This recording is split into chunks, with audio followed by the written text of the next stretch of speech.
Hello po. Ito na po yun. For example, ito na po yung natapos mo na image sa PSAP. Ano po? Ayan po. So, ang gagawin po natin, click na po natin ito, save image. Ngayon, so lalabas po ito. Instead of download, i-save na lang po natin. Pero, i-off mo na po ito para hindi na po agad muna makita ng mga friends mo sa Facebook.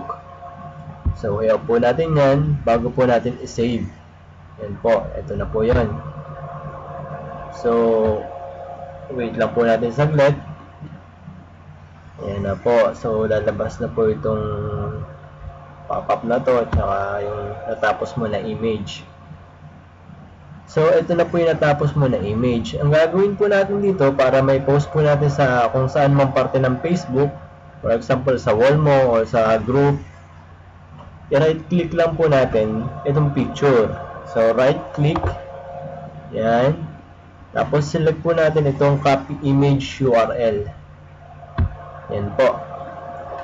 Pagkatapos po nun, punta na po tayo sa Facebook. Yan po.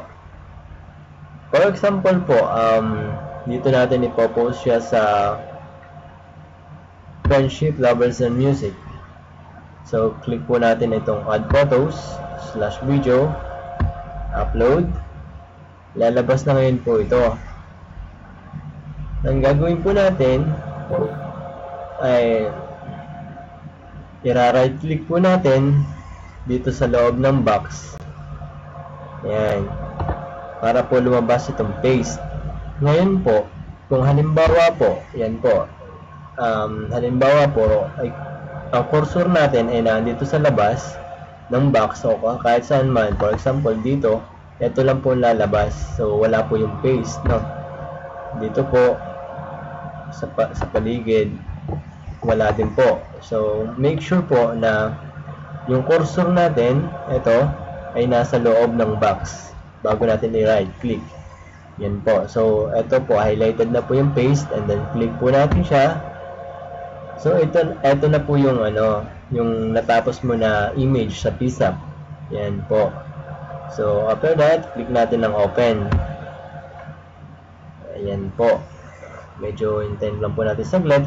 So, heto na po yun. Uploading na po dito yung image na natapos mo sa PSAP. Yan po. So, eto na po yun. So, yan. So, lagay po natin. Solo. Yan na po. Okay. Then, PSAP. Tutorial. Yan. So, click po natin ang post. Yan.